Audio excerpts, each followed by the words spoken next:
On June 12, 1994, Nicole Brown Simpson and her friend Ron Goldman were found brutally murdered outside her home. Within hours, detectives zeroed in on Nicole's ex-husband, football legend O.J. Simpson. But before they could arrest him, O.J. disappeared. What followed was one of the most surreal moments in American history: a slow-speed police chase broadcast live to almost 100 million people. Today, I'll break down the final events leading up to Nicole's murder, the evidence that pointed to O.J., and the shocking chase that turned a murder investigation into a national spectacle.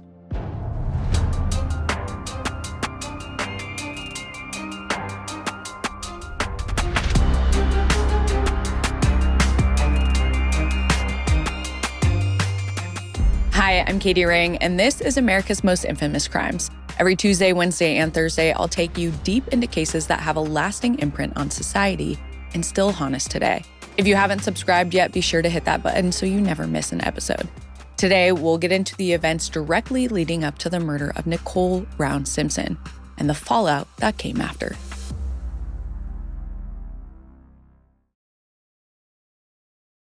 After a 7-year marriage full of alleged abuse and mistreatment, Nicole Brown Simpson finally divorced her husband, O.J., in 1992. As part of their settlement, Nicole got almost $500,000 plus $10,000 a month for child support. Compared to O.J.'s overall wealth, it wasn't that much, but Nicole didn't care. For the first time in her adult life, she was free to be her own person. She could dress how she wanted, she could see who she wanted, she could go where she wanted. And most importantly, she didn't have to live with the constant fear of O.J.'s anger. But just because they weren't married anymore, that didn't mean that O.J. was completely out of her life. They had 2 kids together, and O.J. started keeping tabs on Nicole's whereabouts. Nicole and O.J. were both living in LA's upper-class Brentwood neighborhood, and people there liked to talk. If Nicole hung out with someone, O.J. heard about it. If he wanted, he could even drive by her condo and see if someone was parked in the driveway. And according to Nicole's friends and family, he did that a lot. In fact, he was known to follow her all over town. A guy like O.J. doesn't take rejection well, and most of all, he didn't like the thought of Nicole being with other guys. During one of his drive-bys past her condo, he saw Nicole kissing another man inside, and O.J. couldn't handle it. So he parked his car, stormed up to the door, and screamed at her. And this wasn't an isolated incident. Nicole called the police multiple times when O.J. showed up at her house.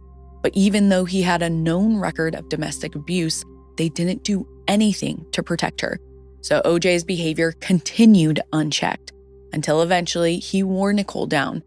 From the fall of 1993 through spring of 1994, she and O.J. periodically got back together, but they were off just as much as they were on. At one point while they were broken up, Nicole dated a guy named Keith. On October 25th, 1993, O.J. supposedly found a picture of them, and it made him furious.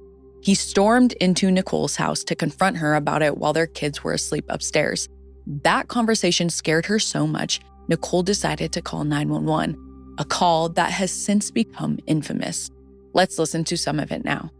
Please. Okay, what does he look like? He's O.J. Simpson. I think you know his record. Could you just send somebody over here? Okay, what is he doing there? He just drove up again. He just drove somebody up. over. Okay, wait a minute. What kind of car is he in? He's in a white Bronco, but first of all, he broke the back door down to get in. Okay, wait a minute. What's your name? Nicole Simpson. Okay, is he the sportscaster or whatever? Yeah. Okay, Thank you. Wait a minute. We're sending the police. What is he doing? Is he threatening you? I'm going nuts. Okay, has he threatened you in any way, or is he just harassing you? You're going to hear him in a minute. He's about to go in again. This was not a one-off incident, and by May of 1994, Nicole told O.J. to get out of her life for good. She wanted to move on, and she needed to make it clear to her ex-husband that they were through permanently.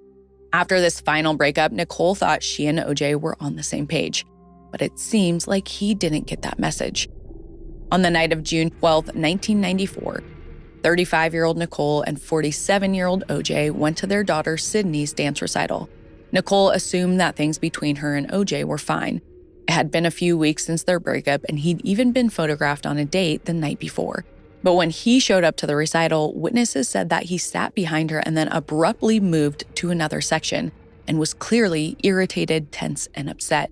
Some also said that OJ was mad because Nicole was wearing a black halter dress that he thought was too provocative. Given the fact that he would control what Nicole wore when they were together, this would definitely make sense. It was a clear sign that he no longer had control over her. Regardless of the exact reason, Nicole could tell something was off. And after the recital, Nicole went out to dinner at a restaurant called Mezzaluna with her 2 kids, her parents, and sisters, and OJ was not invited. Their waiter was Nicole's good friend, 25-year-old Ron Goldman. They'd met about a month and a half earlier and had gotten really close since then. That kind of friendship wouldn't have been possible when she was with OJ. Nicole also had new plans for her future that wouldn't have been possible with OJ as well. Throughout the meal, Nicole talked about how she wanted to go to Yosemite and planned on taking the kids to Club Med. She seemed happy to finally be out on her own. Like many victims of abuse, Nicole admitted there was still a part of her that loved OJ, and she even told her mom she thought he was her soulmate. But despite it all, she was done with his abuse for good. After they finished up, the family headed to Nicole's condo where her parents and sisters had parked. But on the way home, her mom realized she had forgotten her glasses at the restaurant. So Nicole called her friend Ron and he was able to find them, so he told Nicole he'd drop them off later that night after his shift. After everyone picked up their cars and drove off, Nicole went upstairs and drew a bath. She turned on some music and lit some candles to relax and unwind for the night. Ron left Mezzaluna a little before 10 p.m. and headed to Nicole's condo. When he showed up, she met him outside. It's not clear how long they were out there, but it was enough time for someone to notice them. And whoever was watching Nicole and Ron did not like what they were seeing, not in the slightest. And in just a matter of hours, what started out as a quiet evening would end in tragedy. Around 10:15 p.m., Nicole's neighbors heard barking, which lasted till about 11 p.m., when a neighbor came across one of Nicole's dogs wandering in the streets. As they got closer and closer, they realized there was blood on his legs and paws. The neighbor walked the dog back to Nicole's house around midnight, and the closer the dog got to home, the more agitated he became. When they stopped in front of Nicole's condo, the dog calmed down, and the neighbor realized why. There was a body in the walkway. It was a blonde woman with blood pooling around her.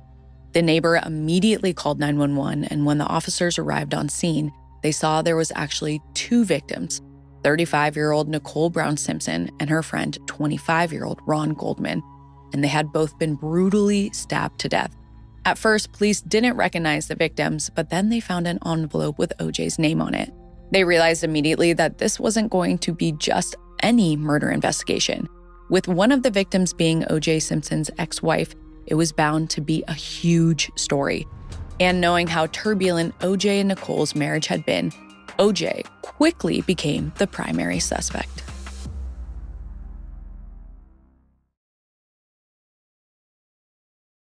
Around 5 a.m. on June 13, 1994, detectives Mark Furman and Philip Venator arrived at OJ Simpson's mansion on North Rockingham Drive to question him about his ex-wife's murder, but he didn't seem to be home and wasn't answering the door.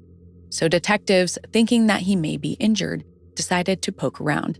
One of the first things that they found odd was that OJ's white Ford Bronco was parked outside of his gated property.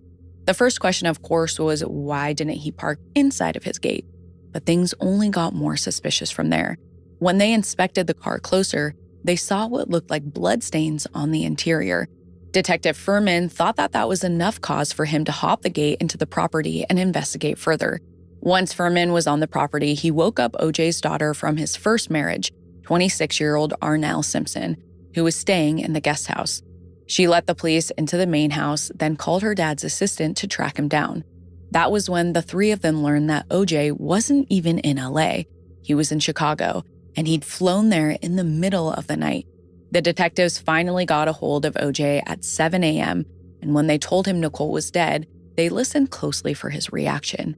He seemed upset, but the police also noticed that he didn't ask any details about the murder or how she died, which was a first for the officers on the phone. This lack of follow-up only made the detectives more suspicious that he may already know firsthand exactly how she died. The detectives told OJ that they had his kids and asked him to come back to LA for questioning, and he didn't hesitate. He hopped on a 9:15 a.m. flight, and when he got back to his mansion, the detectives were already there waiting for him. They asked OJ why he'd been in Chicago on such short notice, and why he left in the middle of the night. His explanation was that he was there for a corporate golf outing, but before they could investigate his alibi and the timing of his departure, they noticed a suspicious cut on OJ's hand as well. But he had an excuse for that too. He said he smashed a glass in anger after hearing about Nicole's murder.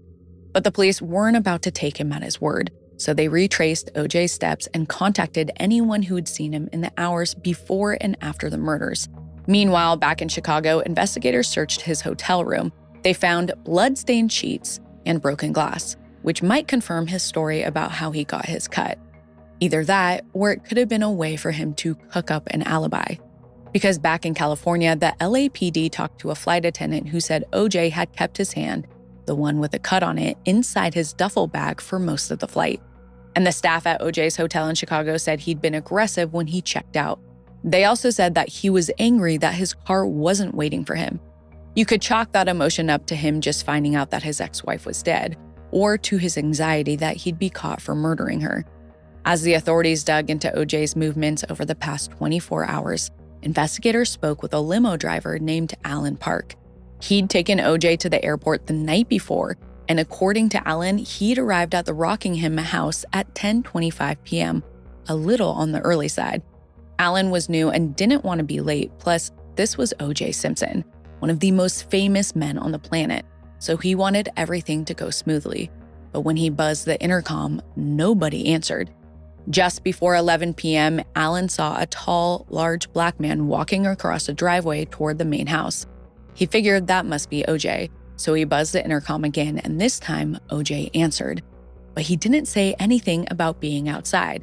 Instead, he said he'd overslept and had just gotten out of the shower, and that he'd be down in a few. As OJ approached the limo, Alan noticed he was sweating a lot. Not exactly what you'd expect from someone who just got out of the shower, but he was in a rush and it wasn't Alan's place to say anything about it. He just helped OJ put his bags in the trunk, except that is for one small duffel bag that OJ insisted on keeping with him. The pieces were starting to come together and they didn't create a good picture for OJ.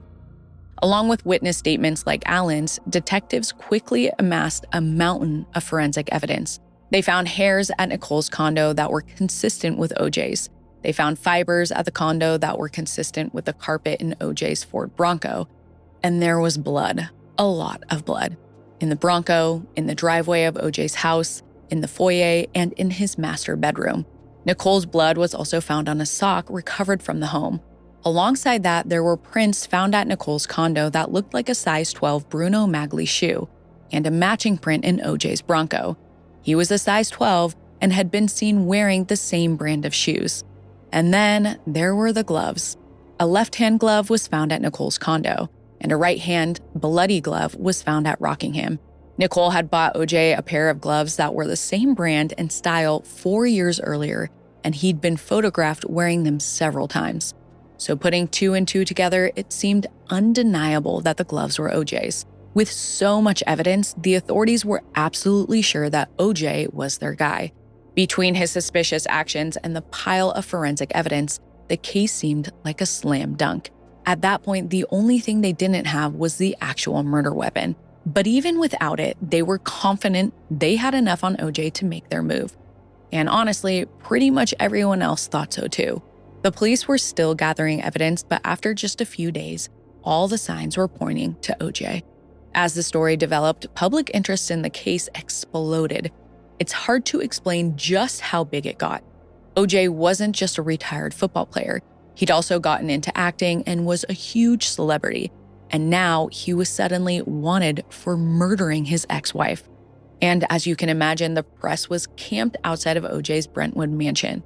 To avoid all of the paparazzi and journalists, OJ decided to hide out with his friend and attorney, Robert Kardashian, at his place in the San Fernando Valley. And yes, those Kardashians. OJ stayed there for the next few days while the police continued their investigation, going through his Rockingham house with a fine-tooth comb. By June 17, 1994, 5 days after Nicole and Ron were killed, the district attorney had to come to a decision. They were going to charge O.J. Simpson with murder. It should have been a smooth and orderly process, but what happened next turned into one of the most chaotic events in American history.